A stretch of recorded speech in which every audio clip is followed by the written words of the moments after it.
Hello guys, welcome. Collective reading po tayo ngayon. Tingnan natin kung anong energy ng person mo. Para po ito sa mga no contact situation. Anong energy ng person mo ngayon, okay? Be open-minded po, hindi po halos lahat makaka-resonate. Piliin nyo na lamang and thank you nga po pala sa mga nag-subscribe at sa mga bumabalik. Welcome po tayo. Start na tayo. Give me the message for collective, please. For no contact situation. Anong mensahe para sa'yo? Okay, anong energy ng person mo? Give me the message. Anong energy ng person mo ngayon? Okay, the devil upright. Give me the message. Anong energy ng person mo? Meron ditong King of Wands. Energy ng person mo. Give me the message. Anong energy ng person mo?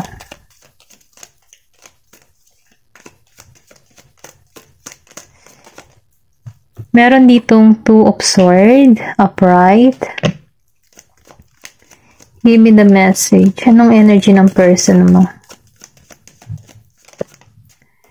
Meron ditong Seven of Cups. Okay? Give me the message. Anong energy ng person mo? Meron dito Four of Swords, reverse. Give me the message. Anong energy ng person mo? Meron ditong Nine of Cups, upright. Give me the message. Anong energy ng person mo? Meron ditong Judgment and the World, okay? Nafe-feel ko dito, no, sa energy ng person mo, may pagka-obsess, okay? Meron ditong obsession. Meron siyang pagnanasa. Okay?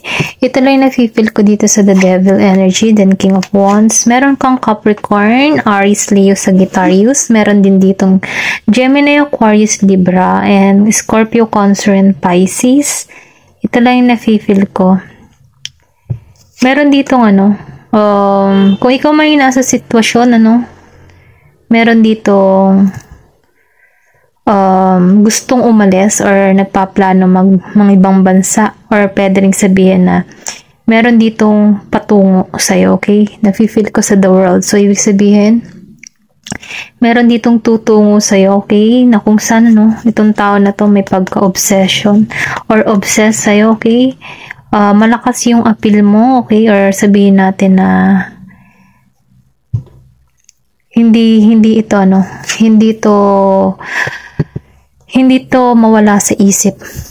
Hindi ka mawala sa isip ng tao na to. Ito na yung nararamdaman ko.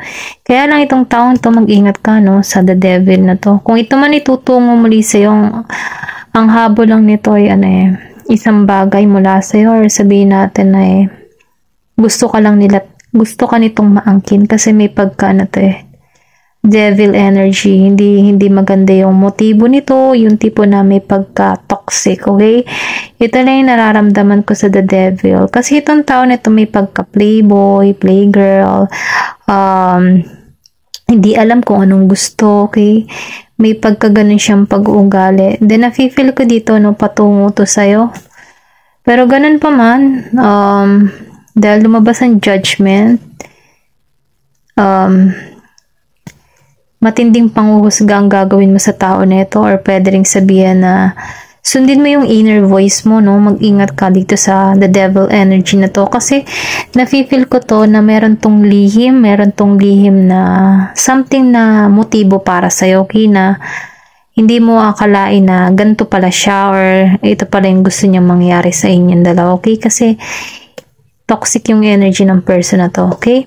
Hindi halos lahat, ito na yung nafe-feel ko. Pinag-iingat ka dito kasi itong tao na ito, yung pagka-devil energy nito, ayaw nitong tanggapin yung katotohanan na wala na kayo, ayaw nitong tanggapin na na naka-move on ka na, ayaw nitong tanggapin yung ganon. Kasi nagbubulag-bulagan nito. Kahit pinararamdam mo na sa kanya na wala kang interes sa kanya, hindi siya naniniwala. Ay ipipilit at ipipilit pa nitong tao na to yung kanyang sarili. Kasi nga, may obsess, okay? May obsess siyang pakaramdam or something na attraction pa rin siya sa'yo, okay? Then, nafe-feel ko din dito, itong tao na to, no, pinapangarap ka nito or sabihin natin na nakakatulog na to or napapanaginipan ka na to. Something na ini-imagine ka nito na magkasama kayo, okay? Dahil lumabas siya ng naka-reverse na yung si Four of Swords. So, ibig sabihin, nakakatulog na to, ini-imagine ka nito, yung mga sandaling na magkasama kayo, yung mga ginagawa nyo, ito lang yung ini-imagine ng tao na to. At ayaw ka nitong mawala sa buhay niya, okay? Hindi to papayag. Kasi kahit ipakita mo dito na ayaw mo na, hindi po halos lahat makaka-resonate na, yung iba po sa inyo. Kilala niyo yung person nyo. Meron dito yung person Capricorn, ano? Capricorn energy, Aries, Leo, and Sagittarius. Ito lang yung nafe-feel ko. May pagka-toxic tong tao na to. Then, nafe-feel ko din dito, hindi to papayag na mawala yung connection nyo. Hindi nito tanggap, okay? Ito lang yung nararamdaman ko. Meron ditong nakatago, may lihim. Pero itong tao na ito is stable to sa pamumuhay, okay? Maayos ang kabuhayan nito, marami tong napundar, meron roon ito, okay? Stable siya sa financial, meron na tong may pagmamalaki sa'yo. Kaya lang, ang ugali ng tao na to, may pagkaano siya, obsessed. Meron siyang toxic or meron siyang addiction sa katawan, okay? I mean sa addiction, ano, pwedeng addict sa babae, addict sa mga addict sa'yo, or sabihin natin na mahilig siya, may bisyo, alak, sigarilyo, or may pagka-negative yung pag-ugali niya, no? May toxic, ganun ba, behavior. Ayaw tumanggap ng pagkakamali, mga ganun ba, okay? Dahil lumabas sa devil energy, upright. So, ibig sabihin nito, gusto nito, nasa kanya ka lang, okay? Ito lang na-feel ko. Kaya lang itong tao na to, no, gustong-gusto ka talaga nito kasi si King of Wands, siya yung tipo ng tao na marami na tong napagtagumpayan sa buhay, marami na tong nagawa, ano, kasi kung nasan man siya ngayon, dahil sa pagsusumikap niya. Kaya lang, yung kanyang damdamin sa'yo ay may pagka-obsess, hindi to papayag na mawala ka sa buhay niya, okay? Meron ditong pagkikita or pwede ring sabihin na kung kayo LDR situation, ano, patungo to sa'yo, okay? Or pwede ring sabihin na meron ditong distance sa pagitan nyo or the world. Meron sa inyong kaibahan, sabihin natin sa kultura, meron ditong ganon. Meron kaibahan, relihiyon, kulay, kultura, okay? Kasi the world. So, ibig sabihin, meron ditong may ibang lahi, magkaiba kayo ng lingwahe, okay? Talay na-feel ko. Then, na-feel ko, itong tao na to, marami tong option. Marami pa tong gustong mangyari. Pero ganun pa man, kahit marami siyang option or nalilito pa siya kung sinong pipiliin niya, pero ikaw pa rin yung gusto niya kasi meron ditong attraction. Matindi yung attract sa iyo, okay? Kahit ganun pa man, ikaw narito ka sa Two of Swords, pwede ring sabihin na hindi mo mararamdaman ang pagpunta nito sa iyo, okay? May lihim. Pero ganun pa man, no? Be free fair, okay? Ito lang sinasabi dito kasi meron ka ditong panghuhusgang gagawin sa tao na to. I-judgment mo to, huhusgan mo to ng mainam. Pero ganun pa man, pwede rin sabihin ginigising ka dito na magikang alerto, okay? Huwag kang magpaninlang sa kanyang mga sinasabi, okay? Kasi may pagka-toxic to. Pwede kasing malinlang ka dito kasi naka-blind ka. Pwede kanyang mapasakay sa mga drama niya. Kaya sundin mo yung inner voice mo, yung intuition mo, no? Mag-ingat ka dito kasi pwede kasing lumuha ka muli dito, okay? Tingnan pa natin, ano? Kasi ang energy nito, may pagka-ano pa to eh, playful. Hindi pa seryoso. Ganun pa lang. Kumbaga, ano, sa isang lalaki or isang babae, ang gusto lang nito ay makuha ka. Ganun. Okay? Then, after na nakuha ka, sibat na. Alis na. Kasi nakuha ka ulit. Ganun. Ganun yung energy ng tao na to. Kaya, kailangan mo dito ng, ano, ginigising ka dito. Ito lang yung pinipil ko, binibigyan ka dito ng babala na mag-ingat ka sa tao na to. Okay? Kasi hindi siya magsiseryoso. Marami tong option, marami pa tong gusto. Maliban ikaw, meron pa tong iba. Ayun, ganun lang yung nafe-feel ko. Hindi halos lahat piliin nyo na lamang. Kung apakaramdam nyo, ganito yung person nyo, may pagka-addiction, obsessed sa iyo, ikaw to, okay? Pero kung alam mo naman yung tao mo na hindi naman siya mahilig sa babae or something na hindi ikaw ito, okay? Ito lang yung nakikita ko, mararamdaman mo tong tao na to kapag, yung energy niya, okay? Mararamdaman mo yun sa yung kutob mo dito. Meron ditong Ace of Pentacle.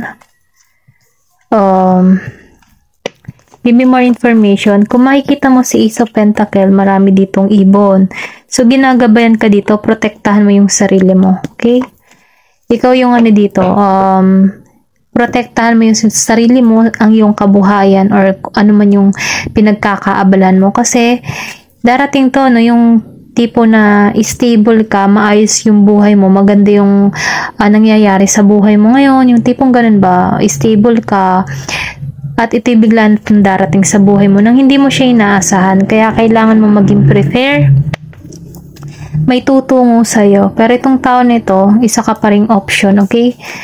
I think, trophy, yung tipong trophy ka para sa kanya. Pag nakuha ka niya, meron siyang napatunayan, ganun ba? Hindi po halos lahat ito lang yung nafe-feel ko, pero ganun pa man, ingat na lang, okay? Huwag kang magpapabola. Ito lang yung mensahe dito. Meron ditong The Emperor, okay? Meron ka ditong lakas sa tapang ng loob para maalisan to kasi may authority ka dito, okay? May dignidad ka dito. Then, nafe-feel ko din dito na kailangan mong panatilihin yung yung Emperor energy mo. Na kung saan may lakas at tapang ng loob ka para maano mo tong tao na to. Meron ditong The World Confirmation, naka-upright siya. So, ibig sabihin, confirmation dito. Meron ditong ibang lahi, may parating sa'yo, okay? May parating sa'yo. Meron patungo sa'yo na kung saan be aware, okay? Kailangan mo maging focus sa sarili mo. Tingnan mong maigi kung ano yung intention ng tao na to, okay? Give me more information kasi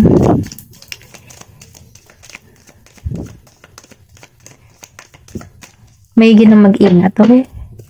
Give me more information. Ano pa yung mensahe? Anong energy ng person mo?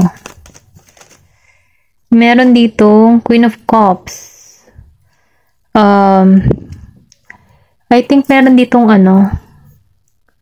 dalawang tutungo sa'yo, no? Yung isa dito, meron pagka-healing energy. Meron ditong new person na kung saan magbibigay sa'yo ng yung hihilumin yung puso mo sa mga past na nangyari sa'yo, okay? Meron ditong patungo, okay? Confirmation, patungo. Pag nalampasan mo to, si The Devil energy, meron ditong nakatadhana para sa'yo, okay? Si Queen of Cups, na kung saan may pagka-healing energy siya. Yung tipo ng babae na magaling siyang mag-advise, hindi siya toxic, yung tipo na ramdam mo ang yung presensya niya kung paano siya, ramdam mo yung kabutihan ng puso ng tao na to. Ganun ba, okay? Ito lang yung nafe-feel ko. Meron ditong nakalaan sa'yo. Give me more information. Tingnan natin tong si Devil energy, okay? Ito lang yung nakikurious ako dito kay Devil energy. Sino tong si Devil energy? Give me more information. Bakit lumabas tong The Devil? Give me more information. Meron ditong Three of Wands. Patungo talaga tong taon to sa'yo, okay? Oh my God, dalawang beses lumabas si The Devil. Then, Three of Swords. I think kahit Devil ang energy ng tao na to, no? Confirmation. Capricorn energy. Itong tao na to, toxic talaga. Patungo talaga to sa'yo, confirmation, okay? Meron dito magtutungo sa'yo. Ito yung tipo ng tao na inalisan ka before, ginusting ka, iniwan ka ng sobrang pain, sobrang sakit. Then itong tao na ito yung magbabalik sa'yo, okay? Sa panahon na ikaw ay the Emperor energy, na kung saan marami ka nang napatunay sa sarili mo, maybe nasa ibang bansa ka din, or nag-travel ka din, okay? Or pauwi ka ng Pinas. Then, nafe-feel ko din dito na may healing energy na nangyari sa'yo, or meron ka dito, na-heal mo yung sarili mo. Then, nafe-feel ko din dito, meron din tutungo sa new person. Pero, ganun pa man, ano, meron ditong manggugulo sa iyo. Okay, ito lang yung nafe-feel ko. Si past person mo, okay, patungo to sa'yo. Kaya lang itong tao na to, no, biglang darating sa buhay mo nang hindi mo siya inaasahan, okay? Hindi po halos lahat makaka-resonate. Piliin nyo na lamang. Tingnan pa natin. Pero ganun pa man, ano, dahil lumabas si Three of Swords, reverse, hindi ka na nito mauuto, hindi ka na ito malilinlang, okay? Kasi nakalabas na siya ng reverse, iniwan niya before ng ganito, sugatan, nakabangon ka muli, nakahil ka na, or sabihin natin na hinilo mo na yung nakaraan mo, tapos ka na sa past. Pero ganun pa man, hindi pa rin may iwasan itong the devil energy na kung saan ano patungo sa'yo. Pero ganun pa man, hindi mo to hahayaan na saktan kang muli kasi nandito ka sa energy ng the emperor. Okay, ito lang nafe-feel ko. Meron ka na ditong tapang at lakas ng loob, dignidad, na kung saan kaya mo nang i-cut off yung mga taong hindi nakakabuti para sa'yo. Then, meron ditong dahangman. Nagkaroon ka dito ng kaliwanagan. Ayaw mo na yung stuck ayaw mo na nang naka-stuck sa sitwasyon. Sinusunod mo na yung inner voice mo, yung intuition mo, no? Mas sinusunod mo yung mga posibilidad na mangyari or nagiging kang advance mag-isip, no? Ito lang yung na-feel ko.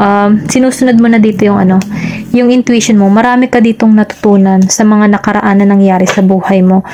Ginising ka dito. Ito lang nararamdaman ko. Pero itong first na parating sa'yo, no, devil energy pa rin. Okay, Capricorn energy. Give me more information. Ano pa yung mensahe para sa'yo? Ano pa yung... Meron ditong the Hermit, may Virgo, okay? Nagkaroon ka na dito ng karunungan ng talino. Naghanap ka na ng kasagutan sa mga nangyari sa in the past. Nagkaroon ka na dito ng kaliwanagan. Nalaman mo yung yung worth mo, okay? Yung halaga mo bilang isang tao. Kasi tinanggalan mo ayaw mo na yung pakaramdam na ganito, sobrang bigo. Sobrang nasaktan. Kasi kilala mo yung person mo na sobrang toxic. At ayaw mo nang maranasan yon. Pero nararamdaman mo na itong tao na to patungo sa'yo. Kutob mo to, okay?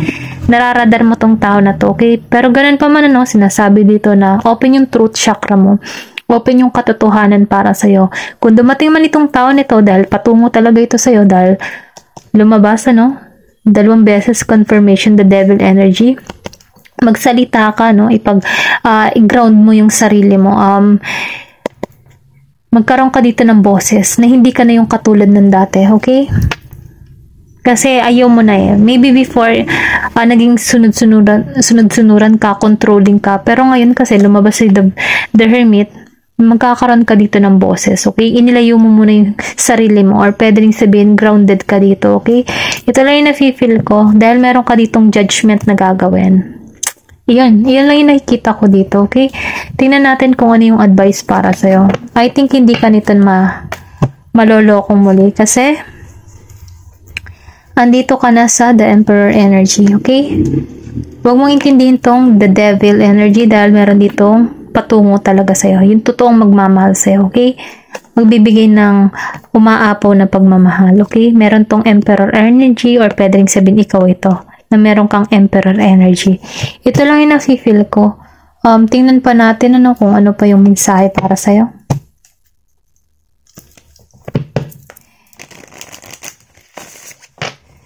Give me the message. Anong mensahe para sa'yo? Meron ditong Aries, first quarter, moon in Aries, step into your power. So, ibig sabihin, inuutosan ka dito na ibalik mo yung lakas mo, okay? Kumbaga manindigan ka. Ito lang yung nakikita ko. Kasi lumabas dito ang The Emperor confirmation. Huwag kang magpapalokong muli. Panindigan mo yung sarili mo, yung magkaroon ka dito ng lakas, magkaroon ka ng boses, karapatan bilang para sa'yo, okay? Kasi, huwag mo panatilihin yung ganitong pakaramdam na iniwan ka ng walang babala, walang yung tipo na ghosting, something na iniwan ka, sinaksak ka patalikod, binitray ka, niloko ka, or something na lahat-lahat na. Kailangan mo dito ng tapang at lakas ng loob. Huwag mong hahayaan itong tao nito na guluhin kang muli, okay? Ito na yung nafe-feel ko. Ito lang yung mensahe para sa'yo. Give me the message. Meron dito, first quarter moon in Virgo. Assess the situation. Kumbaga, kailangan mo maging aware sa mga nangyayari o sa sitwasyon, kailangan mong balabalansin yung sarili mo, matuto ka, maging alerto ka. Okay? Ito lang yung nafe-feel ko. Kailangan mo maging alerto sa sitwasyon na meron ka, or itong tao na to, pag nagtungo sa'yo, kailangan mo maging alerto. Maging focus ka. Huwag kang papanin lang. Ito lang yung nakikita ko. Give me more information. Ano mensahe pa para sa'yo? Hindi po halos lahat makaka-resonate. Piliin nyo na lamang. Meron ditong full moon in Gemini. Embrace the flow of life. Kumbaga, magtiwala ka, magtiwala kay God. Magtiwala ka sa Diyos na kung saan siya yung kikilos para sa'yo. Kasi lumabas dito ang judgment. Magtiwala ka sa pamamaraan niya, or pwede rin sabihin na yakapin mo yung daloy ng buhay, okay? Magpatianod ka sa daloy ng buhay at magkaroon ka dito ng tapang at lakas ng loob. At kailangan mo maging alerto, or sabihin natin sa sitwasyon na nangyayari sa'yo or magaganap pa, okay? Ito lang yung mensahe para sa'yo. Thank you for watching, and love and peace. Thank you for watching Glow and Peace.